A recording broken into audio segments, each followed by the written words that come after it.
Stárková, soy traductora, y tengo el placer de presentar hoy por primera vez en el ambiente checo a la joven escritora española, se nota que es joven, Laura Chivite.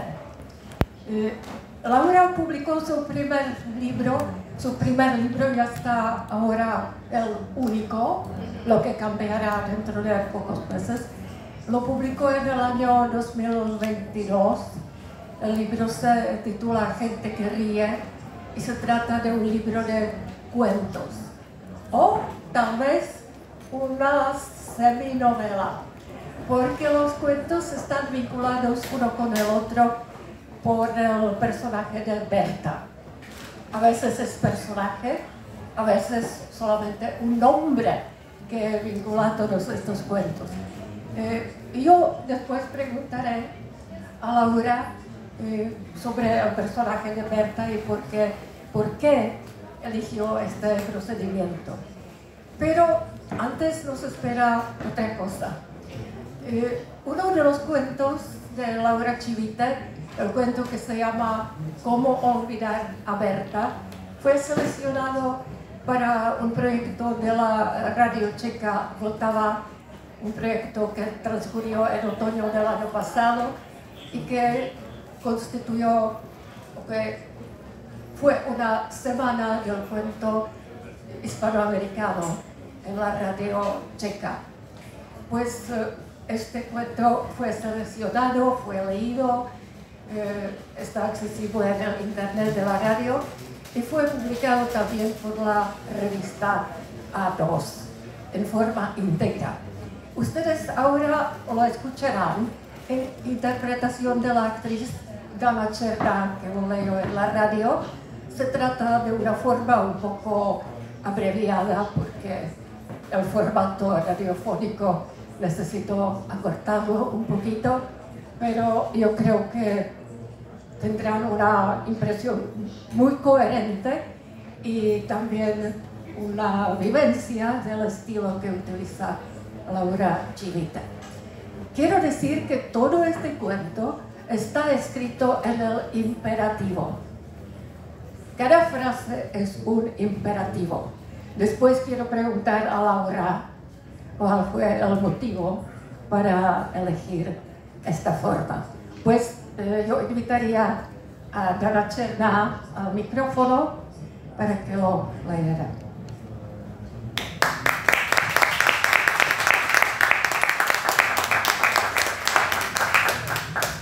Dobré odpoledne.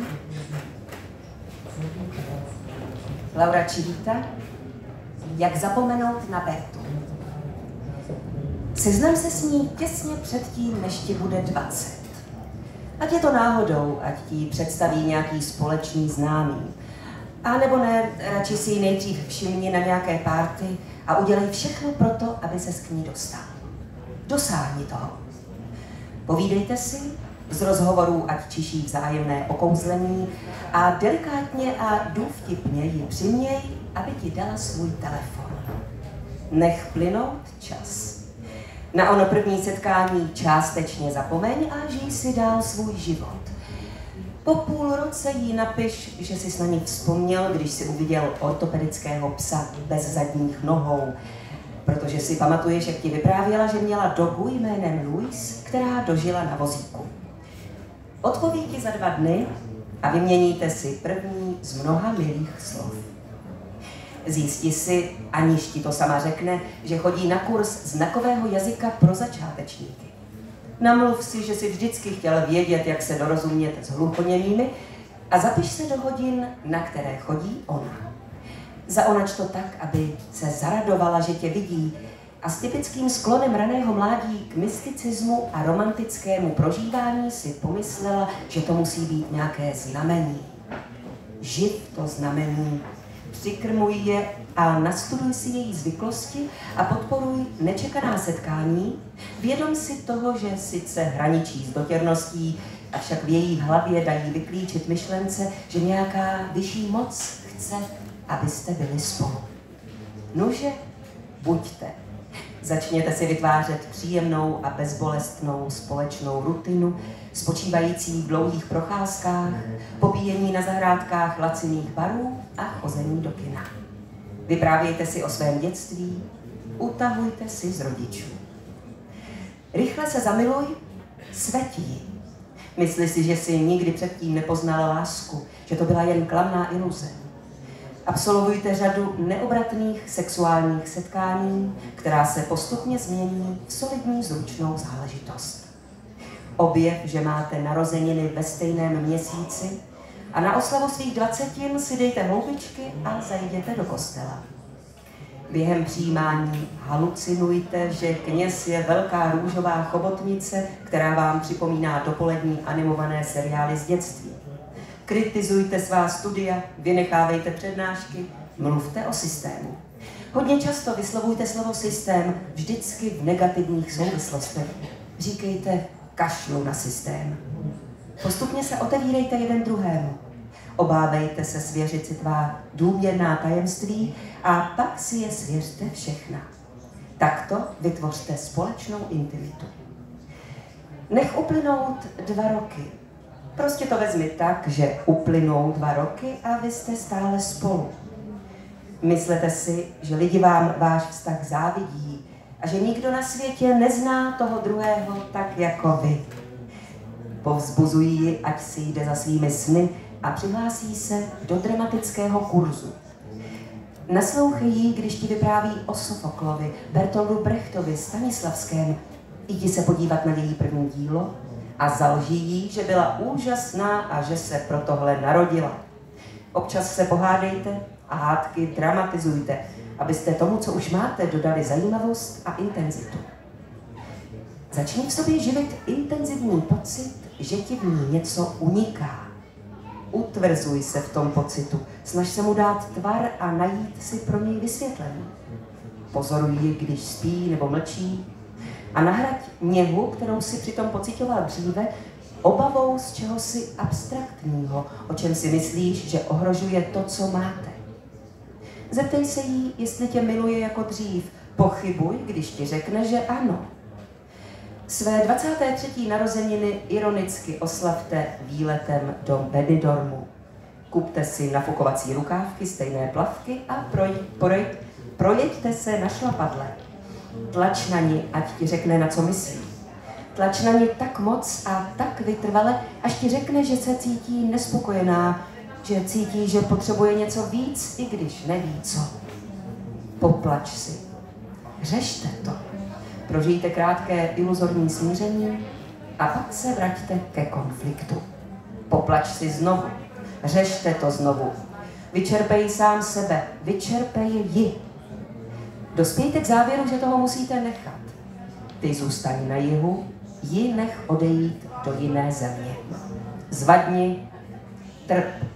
Spoléhej na to, že i ona trpí. Šiř kolem sebe své utrpení. Celý rok prožij s otázkou, co asi právě dělá.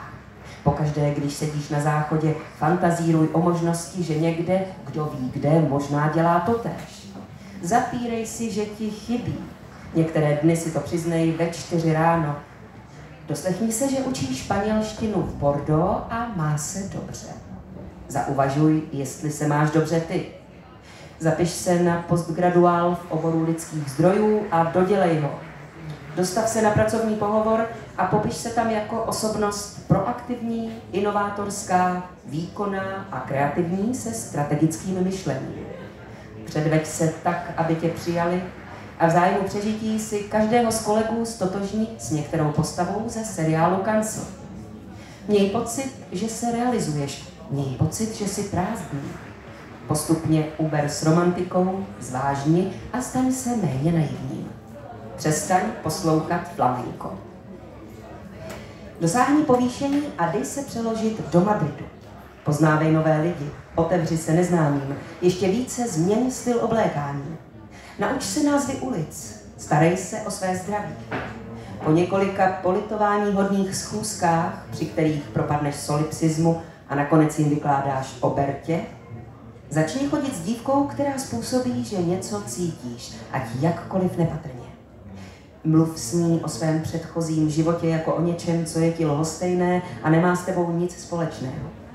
Časem si vytvořte malý společný soubor představ a oblib si ji. Seznam se s její rodinou. Měj pocit, že jsi přijatý. Nauč se milovat lehce. Zatají, že bereš benzodiazepiny. Ber jich víc, než potřebuješ. Nechtěně ji přiveď do jiného stavu, doprovod ji na potrat, poskytni jí potřebnou oporu, cíť se osamocený. Společně to překonejte. Přestože budeš vědět, že tato záležitost způsobila ve vašem vztahu nenapravitelnou trhlinu, pomysli si, že takovéhle situace prostě patří k životu a lži si do kapsy, když jí tvrdíš, že podle tebe vás víc spojila. Postupně zjišťuj, nakolik je to opakem pravdy. Pusť si jeden starý televizní krimiseriál, ve kterém ti jedna mužská postava připomene Bertu a zažij zvláštní provinilé potěšení, když ji odbouchnou v baltimorském přístavu. Najdi její fotku z průkazky a dokaž ji dát do šuplete a nepodívat se na ní celých 20 minut. Když si budeš myslet, že si ji pustil z hlavy, oslav 27. narozeniny a dostaň od ní zprávu. Pociť trojí nečekané píchnutí u srdce a zavolej jí. Až uslyšíš její hlas, připadej si, že jsi znovu 5letý klouček a utíkáš nahý po zelené louce, kde ti tráva dosahuje po krk a vánek, který není chladný ani horký, prostě vánek, tě výská ve vlasech. Když ti řekne, že je právě na skok v Madridu, navrhni, že byste si mohli zajít na skleničku. Pocit, co si mezi úlevou a zradou, když souhlasí. Až nadhodí, co se sejít v zábavním parku, řekni jí, že už je roky zavřený. Dej se od ní přemluvit, abyste se tam vloupali. Cestou taxíkem si brutálně polož otázku, co to právě provádíš se svým životem. A znovu se na to zeptej, až budeš v lunaparku přelézat plot. Při čekání pod ruským kolem, zatímco zíráš do podivně bílého dubnového nebe, se dej zaskočit vlezlou myšlenkou, že si z tebe ošklivě vystřelila. Vyzkoušela si tě a nepřijde. Bez dechu se dívej, jak přichází kolem autodromu. Po celou dobu, co k tobě kráčí, udržujte oční kontakt. Ve shodě s hrobovým tichem opuštěného lunaparku si krátce pohovořte znakovou řečí. Gestikulujte rukama na způsob ahoj, jak se máš, promiň zdržení, všechno nejlepší k narozeninám. Zapátrej v její tváři a povšimni si rysů, které si zapomněl. Křivky jejich rtů, mateřského znamínka pod levým okem, srdcovitého tvaru nosních dírek, když se zasměje. Vykročte a hovořte o banálních věcech. Vyměňte si pár spikleneckých pohledů na potvrzení, že jste si oba vědomi, co děláte. Pokračujte tedy a přehánějte banálnost svého dialogu. Po několika poznámkách o počasí začněte mluvit o jídle. Až ti řekne, že quinoa je sice úžasně zdravá, ale neměla by se jíst, protože to poškozuje rodiny latinskoamerických pěstitelů, řekni jí, že už to víš a doporučí makrobiotickou dietu, která ti dělá ohromně dobře. Víc než 2 hodiny provádějte s vážnou tváří akrobatické vývrtky srozuměného žertování, přičemž nevynechejte žádné klišé. Díky této ironické distanci si jednak potvrdíte, že vaše spojenectví nadále trvá, jednak se nebudete muset potýkat se skutečností, že jste sami znovu mezi zaprášenými atrakcemi, na kterých jste se kdysi vozívali. Měj kuráž a v pravý čas žerty zastav. Změň rejstřík a řekni jí, co v Madridu děláš, čím se zabýváš, kým jsi. Usaďte se pod morskou dráhou a poslouchej její vyprávění o tom, jak strávila několik let ve Francii, kde učila. Sice to nebylo to, co doufala, ale bavilo jí to. Takové rozptýlení, zatímco se bezúspěšně pokoušela najít si skulinu do divadelního světa. Překvapí tě, jak je srovnaná se svým neúspěchem. A v této souvislosti si polož otázku, jestli jde o mechanismus přežití, anebo ne. Rozhodni se, že ne. Zasměj se, když ti řekne, že se vrátila do Španělska, protože už nemohla dál snášet svůj pocit intelektuálního nenaplnění.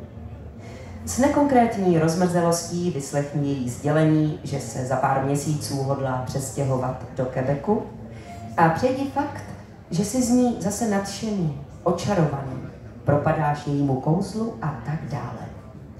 Namlouvej si, že tvůj návrh odejít z lunaparku a zajít na večeři je nevinný. Dejte si víno a dopustíte se toho omylu, že se vrátíte k minulosti. Polož si otázku, jak jsi mohl myslet, že se to nestane. Jdi na záchod a zatímco si čteš nápisy na dveřích, uvědom si, že se nacházíš v bodě, z něhož není návratu. Už je to tak. Zase tě okouzlila. Vrať se a upřeně se zahleďte jeden druhému do očí. Vytuž všechno, co se v zápětí stane. Zaplatíte, půjdete do bytu, který si pronajala a tentokrát se od sebe neodlepíte 7 hodin, po které se budete v jednom tahu milovat. Spíše ze stesku než z touhy.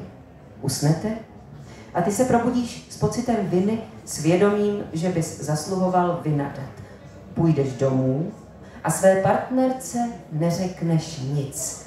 Oddychneš si, že ji máš a v zápětí napíšeš Bertě SMS-ku, že bys ji chtěl vidět znovu. Dostaneš odpověď nápodobně. Srovnej se s tím a vrhni se do toho. Začni si avantýru. Najdi zvláštní potěšení ve tvojím životě a na úzkost, kterou to v tobě kdesi hluboko vyvolává, si kup paliativní lék v podobě interaktivního boxovacího pytle, z něhož pokaždé, když do něj praštíš, vycházejí zvuky a větry.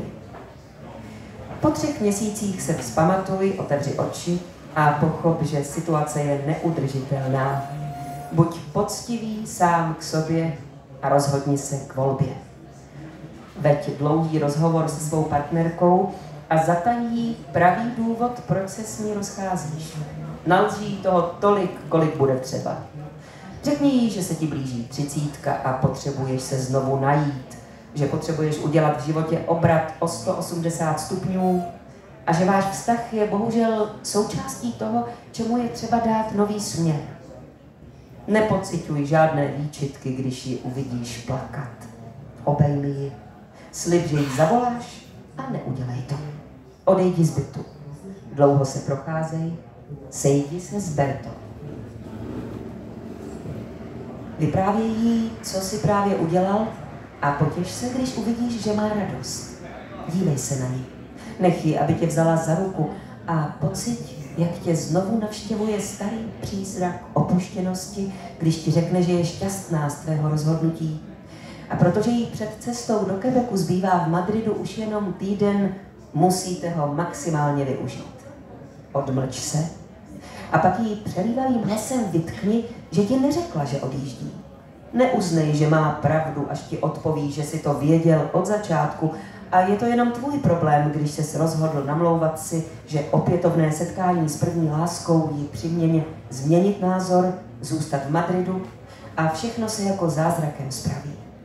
Připusť to, pokus se necítit se bezvýznamný a nedosáhni toho. S předstíraným úsměvem jí vybídni, abyste udělali to, co před chvilkou řekla. Využili její poslední týden ve městě. Pevně se chyť jejího slibu, že tě nikdy nepřestane milovat. Odpověz jí totéž jako výhrůžku. Skvěle si to užijte. Vnímej, že se blíží konec. Poddej se mu. Rozloučte se na letišti, dívej se na ní, jak odchází, s vědomím, že ji možná vidíš naposledy. Prožij dlouhé období v jakési bezvědomé letargii, ne však úplně nešťastný. Nezanedbávej svou práci, přátele, své rituály a rutiny. Omez se na to, že je prostě děláš. Měj několik skvělých okamžiků, které budou kompenzovány jinými, skutečně temnými, kdy se budeš litovat a myslet si, že si nikdy nespadl tak hluboko. Najdi si útočiště ve skutečnosti, že máš peníze a zdraví. Peníze a zdraví. Zdraví a peníze. Probudi se jednoho dne ve věku 33 let a rázem, jako by ze střechy spadl kámen, pociť všechny drobné křivdy, které tě během života potkaly. Pocit, jak překotně narůstají v chaotickém chuchvalci. Slyš je promlouvat a představuj si, že se promítají na bělostnou stěnu tvého pokoje. Jak zrušili tvůj let do Osla a ty jsi nemohl uzavřít dohodu, která by změnila tvou kariéru.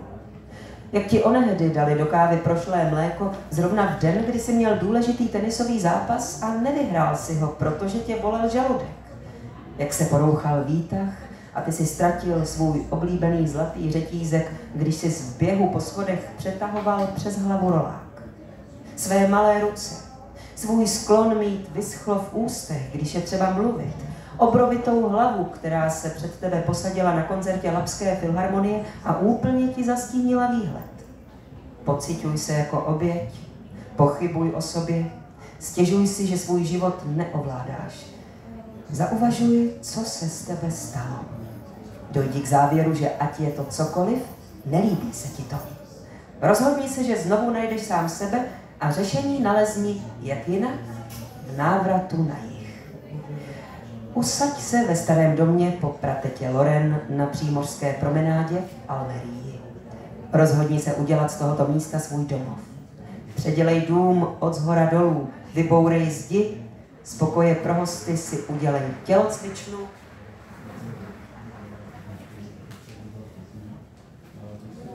nakup designový nábytek a pořiď si na všechno technologie. Navštív rodiče, vyprávěj jim o sobě, ptej se, jak se jim vede, starej se o ně. Smíř se s bratrem a se sebou samým. Získej nudnou, ale decentní práci na dálku u pobočky jedné norské agentury a uklidni se. Sejdi se se spolužáky ze základky a při pohledu na jejich tak velice dospělé tváře si představuj, že rázem zestárli dílem nějaké choroby a že pod tou horečnatou a unavenou maskou jsou nadále 9leté děti. Obnov některá ztracená přátelství a překvap se, jak je ti s nimi dobře. Vstup do turistického klubu. Seznam se v něm s jednou hluchoněmou grafičkou a tanečnicí flamenka jménem Daphne a na první pohled v sobě objevte blízkost.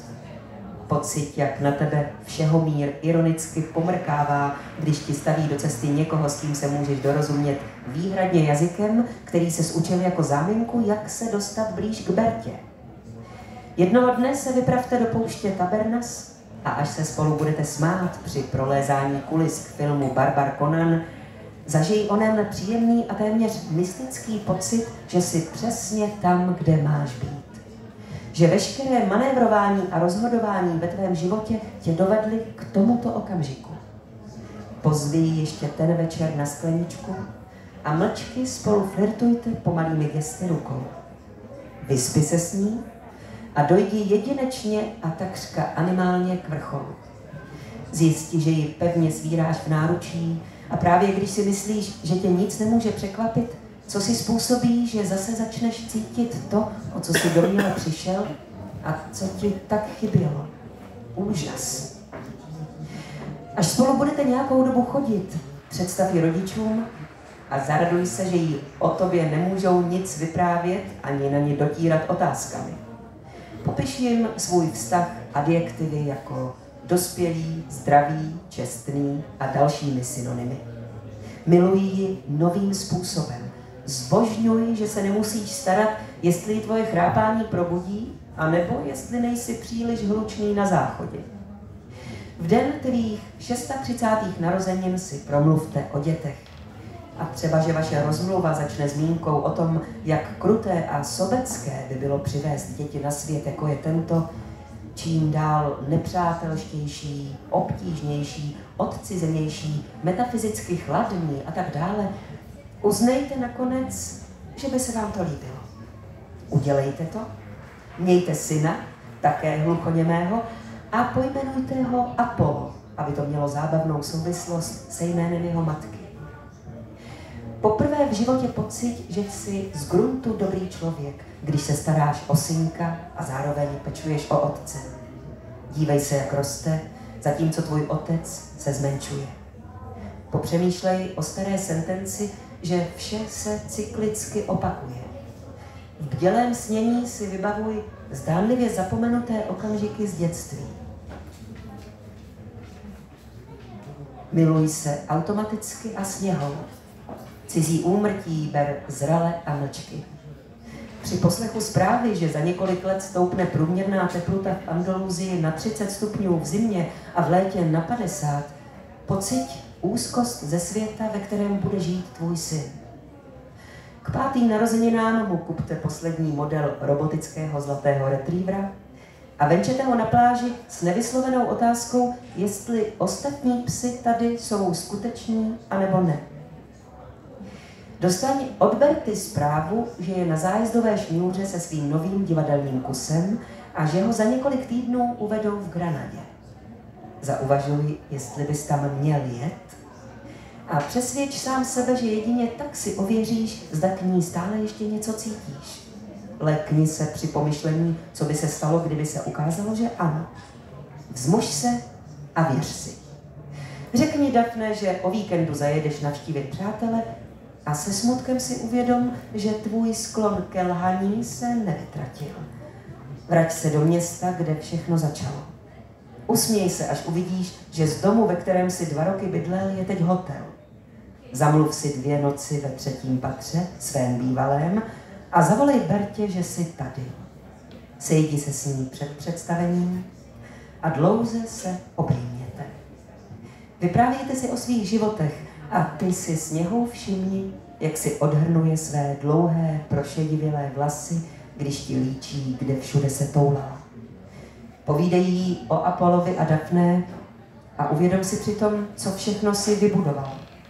Pochop, že patříš tam, že to je tvůj osobní mýtus lásky. Přitakej, až ti řekne, že jste mohli vytvořit rodinu a láskyplně a čestně odmítni, když dodá, že možná ještě máte čas. Večer jdi na představení, uroň slzičky radosti a tleskej jejímu nadání. Až skončí, zajdi do šatny, poblahopřejí, vypijte skleničku vína, nepřijmi její nabídku zajít na večeři s ostatními herci, nech se od ní naposledy pohladit po tváři, přátelský polib na jedno i na druhé víčko, popřej jí to nejlepší, výjdi ze dveří, nasedni do rychlovlaku a vrať se domů.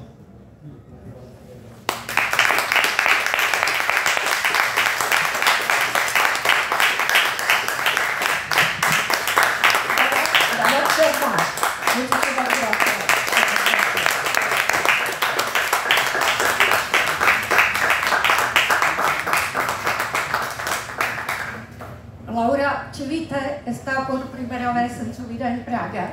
No entendió ni una sola palabra. Solamente creo que algunos nombres y algunos topónimos. ¿Cómo lo pasaste? Bueno, primero de todo, muchísimas gracias por venir. Es para mí un placer, es un honor estar hablando contigo, Blanca, y es un honor que me hayas traducido. Muchas gracias, Dana, por esta lectura tan bonita que ciertamente no he entendido nada, pero ha sido muy grato escucharlo, esa voz tan bonita que tiene. Y sí que es cierto que había palabras, ahora no recuerdo muy bien cuáles, creo que era como solipsismo o algo así, que eran similares al castellano y que me han hecho seguir un poco y saber por dónde iba. Entonces ha sido muy interesante ir interpretando a mi manera la lengua checa. Sí, muchísimas gracias. Bien. Bueno, una biografía muy breve, sintética. Laura Chivite procede de Pamplona, donde nació, luego estudió en Granada las literaturas comparadas, con hincapié a los vínculos entre la literatura y el cine. Ahora vive en Madrid, se desempeña como profesora de literatura, eso sí, y por su primer y hasta el momento único libro, como ya he dicho, Gente que ríe, recibió el premio Ojo Crítico en el año, bueno, hace 2 años, hace 2 años, el premio que otorga la Radio Nacional de España a los jóvenes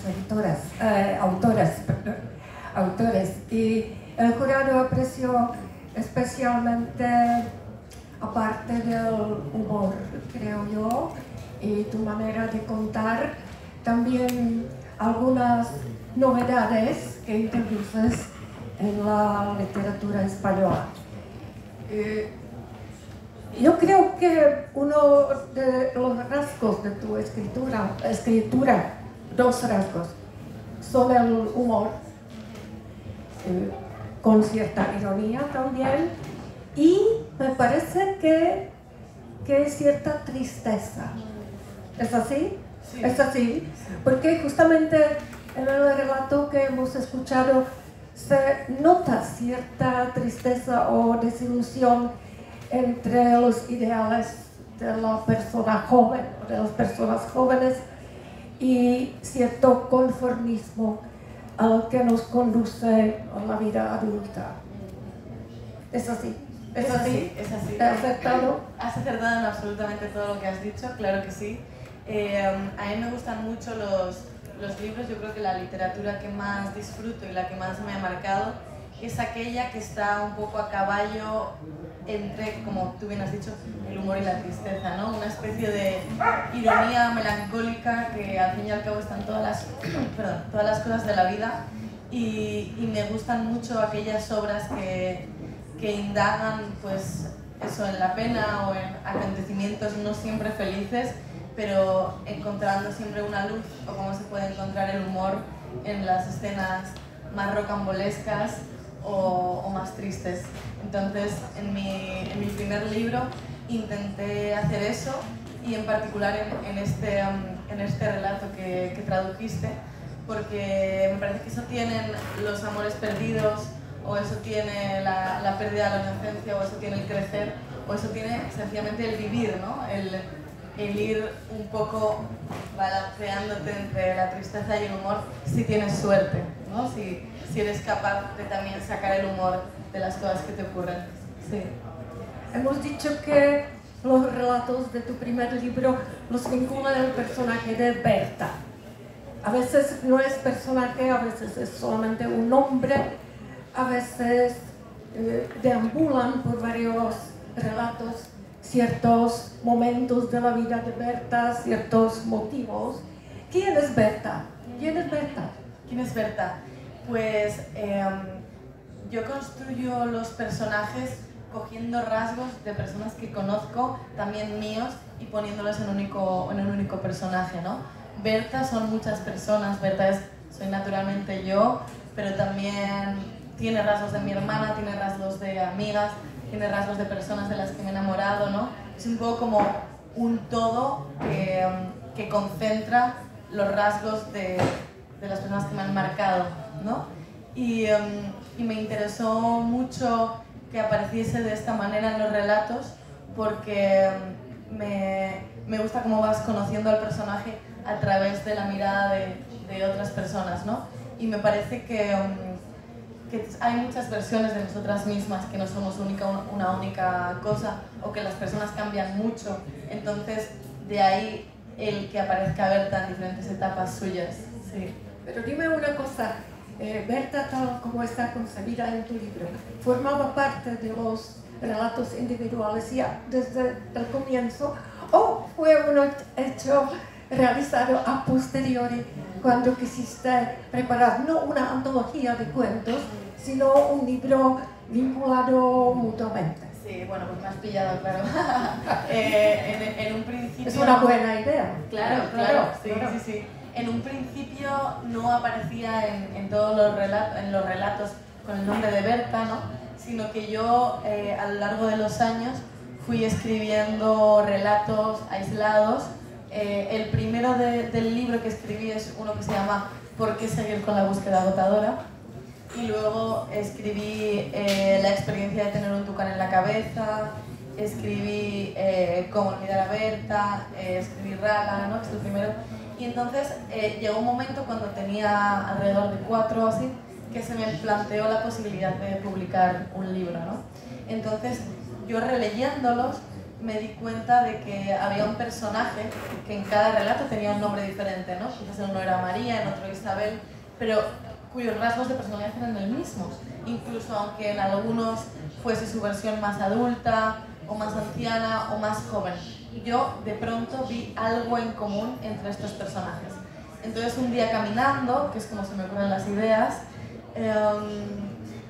se me ocurrió esto de hilar y de construir otros relatos a partir de los que ya tenía, un poco completando esta vida de esta Berta. Y entonces me faltaba el nombre, claro. En un principio iba a ser Bruna, pero luego no me convencía del todo. Y yo tenía una amiga de la infancia que se llamaba Berta, que bueno, sigue siendo amiga, y me pareció muy bonito. Entonces ya a todos los cambié a Berta, y los que construí después ya fueron más como arrojando claridad sobre quién era esta Berta, ¿no? Quién era de niña, quién era cuando se va a Canadá, bueno, diferentes momentos de su vida. Y así fue como se construye este personaje. Bueno, tus relatos tienen otra especificidad, y es que están fechados. La fecha constituye parte del título de cada uno de los relatos. Y comienzas desde el año 2060 hasta el año 1995, o sea que accedes o pasas contra el tiempo. Sí. ¿Qué significa esto? Claro, pues cuando escribí el que es el primer cuento del libro, que es de ciencia ficción, fue un ejercicio que nunca había hecho. Y entonces me resultó interesante esto de mirar para adelante, que bien sabemos, por ejemplo, de la literatura, que nunca se acaba cumpliendo lo que uno imagina con tanto tiempo adelante, ¿no? Antes comentaba las novelas, pues 1984 o Un Mundo Feliz, que nunca se llega a acertar del todo lo que ocurrirá. Pero bueno, entonces me gustó mucho este imaginar, y cuando, como te comentaba, me propuse escribir más cuentos que completasen esta especie de novela, libro de cuentos, dije, bueno, pues voy a hacer un poco lo mismo, ¿no? Y entonces el siguiente lo escribí 2043, un poco orientativo, el siguiente 2030, y en un primer momento iba a ser de una manera lineal, tal y como concebimos el tiempo cronológico, empezando por la infancia y acabando por el de ciencia ficción. Pero de pronto se me ocurrió que podría ser interesante esta manera inversa para conocer a la persona que ya es más de mayor, y que le vaya poco a poco conociendo, ¿no? Terminando por quién era de niña, y cuando más, bueno, pues más inocencia tenía, y se le ve de una manera diferente cuando todavía no ha vivido lo que ya conocemos que vive, ¿no? Porque lo hemos leído. Entonces me pareció que podía construir el personaje mejor, o que al menos podía ser interesante en la lectura, también para querer, esta cosa de querer ver qué pasa, ¿no? En su vida para llegar a ser eso. Y así fue. Caracterizas el primer cuento del libro como una ciencia ficción. Sí. Yo diría que ya no lo es, Claro. porque este relato trata sobre la realidad virtual, Sí. y cómo la gente puede portarse en un mundo muy marcado por esta realidad virtual. El cuento, como has dicho, se llama Rala. Es una abreviatura. ¿Qué significa esto? Significa... Y es una distopía este Es una cuento. distopía. Sí. Este RALA, que es una abreviatura, significa regreso a lo analógico, ¿no? Entonces, en realidad es un relato de ciencia ficción que no lo es tanto, porque se ambienta en como un centro que me invento, como un centro de desintoxicación, en el que se regresa a lo analógico, por ende no hay tecnología, bueno, se vuelve un poco a la vida tal y como era antes de los avances tecnológicos. Sí. Perdóname, lo analógico, utilizas esta palabra en el sentido técnico, como el analog, Sí. la técnica analógica, Sí. no la tecnología, claro, electrónica. efectivamente. Sí, eso es, en contraposición a lo tecnológico, eso es, efectivamente. Entonces, como todo su ambiente ahí, en realidad no hay muchos rasgos de la ciencia ficción, pero sabemos que es ciencia ficción porque se dice que fuera están ocurriendo cosas, pues como tú has dicho, ¿no? Con inteligencia artificial, etc. Entonces, sí, yo creo que ya está en nuestros días y creo que cada día más, pero yo intento no ser muy catastrofista, aunque pueda parecerlo en este cuento, pero intento no ser muy pesimista y pensar que bueno, que quizás las inteligencias artificiales también puedan traer algunas cosas buenas. Como te digo, intento serlo, no siempre lo soy, también a veces me aterra muchísimo a dónde iremos y todo esto, ¿no? Pero sigo teniendo fe, por ejemplo, aquí que estamos hablando de literatura, ¿no? Que ninguna inteligencia artificial sustituirá nunca a voces humanas, literarias, porque me parece que la literatura es mucho más poderosa y que al fin y al cabo leemos para conectarnos con los demás, ¿no? Para conectarnos con otros seres humanos, leemos para saber que no estamos solos y leemos por muchas razones que en realidad todas son como de conectarnos con los demás en realidad y con nuestra soledad, pero siempre reflejada en los otros. Entonces por eso creo que especialmente, particularmente en el mundo del arte, también en el cine, también en el arte pictórico, en la música, la inteligencia artificial nunca sustituirá a eso. Quiero pensar. Yo también. También los presentes, seguramente. Sí, sí, sí. Bueno, tu relato como líder abierta está escrito en imperativo, en los imperativos. Otro de tus cuentos utiliza prácticamente en su mayoría el tiempo verbal del futuro, con algunos pasajes en el pasado. Sí. Bueno, ¿a qué se debe esto? ¿Son los juegos literarios o es para ti algo como una innovación? ¿Por qué lo utilizaste? Sí, me gusta mucho, tal y como te he comentado antes, pasármelo bien mientras escribo, ¿no? Yo disfruto mucho de la escritura, lo he hecho desde siempre, hace muchos años que sigo un diario, ¿no? Como que lo necesito, ya sabes, lo dicen muchos escritores y escritoras, ¿no? Escribo porque lo necesito y todo esto.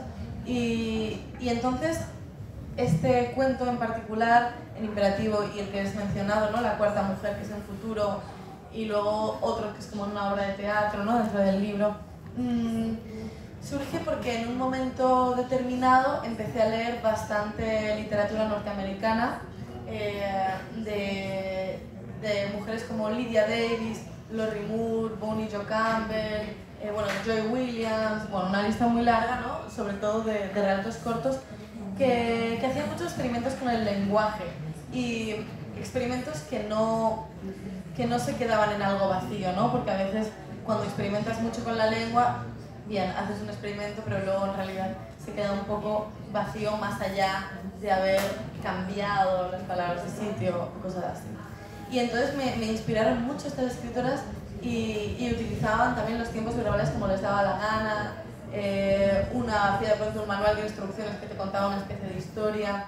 Entonces me inspiraron para escribir este relato en imperativo y sobre todo para contar una vida humana, ¿no? Que es que da la casualidad de que el relato que decidisteis traducir, el que has traducido tú, es mi favorito del libro y es mi favorito porque se cuenta toda una vida, más o menos, y todo en cuento imperativo. Entonces yo recuerdo que cuando empecé a escribirlo fue de una manera muy rápida, es como que algo me poseyó, ya sabes, como algo medio místico.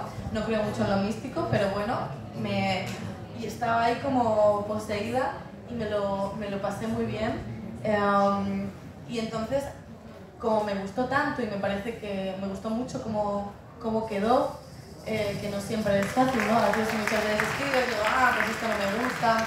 O sea, yo tengo mucho más que esto, me he publicado muchos relatos que ahí están, o mucha poesía, que se me da muy mal la poesía, pero me gusta mucho, y no me gusta cómo me quedó, pero este sí, el resultado me resultó muy, bueno, pues muy interesante, y por eso escribí el siguiente en futuro, y un poco toda la novela se dedica a explorar formas y a pasármelo bien y a perfilar el personaje de Berta pues, lo mejor posible, ¿no?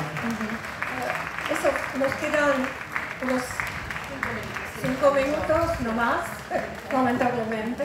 Pero quise preguntarte por tu novela que debe salir dentro de unos pocos meses. Será tu primera novela, como novela. Y vi un vídeo donde hablas con un colega periodista y escritor sobre esta novela, pero solamente hablabas sobre el método. ¿De qué tratas? ¿Sobre qué trata esta novela? Muy bien. ¿Cómo se llamará? Estupendo. Bueno, pues aquí, ya que estamos en Praga, pues una exclusiva, porque hasta ahora era un poco secreto, sí. Efectivamente va a salir el febrero que viene en Random House y es novela en el sentido de que la escribí durante todo un año entero, ¿no? Día a día, con esa disciplina de las novelas y sumergiéndome mucho más en esa historia, a diferencia de gente que ríe, que como te comentaba, fui escribiéndolo poco a poco, desde que yo tenía 20 hasta que tenía 25 más o menos, y esta no, la escribí como ahí en un año entero y la experiencia ha sido muy grata. Ahora ya quiero volver a empezar otra que ya la tengo en la cabeza y lo estoy pensando mucho para ponerme ya a redactar, y se va a llamar El ataque de las cabras. Y sí, y es un poco un disparate total, que el esqueleto sería la relación entre una tía y su sobrina, y un poco los temas serían esta pérdida de la inocencia de la adolescencia y un poco el desencanto de la primera vez que te fascinas con una persona y luego inevitablemente esa desfascinación, no sé cómo sería, ¿no? Ese desencanto, bueno. Y luego, pues todo lo que rodea son muchos elementos fantásticos y eso, hay como bastante fantasía, pero inserta en una cotidianidad. Me gusta mucho, tal y como antes comentabas lo de tristeza y humor, que aquí también hay tristeza y humor, claro, yo creo que estará en todo lo que escriba de aquí adelante, pues aquí hay mucha cotidianidad y fantasía. Me gusta mucho ahí ese punto de unión. Sí. Nos gustará mucho leerla. Y ha sido un placer conversar con Laura Chivite, una de las voces muy prometedoras de la nueva generación de escritoras jóvenes españolas, que son muy buenas. Sí, son muy buenas escritoras en España, sí. Pues muchos éxitos. Muchísimas gracias, Blanca, un placer enorme.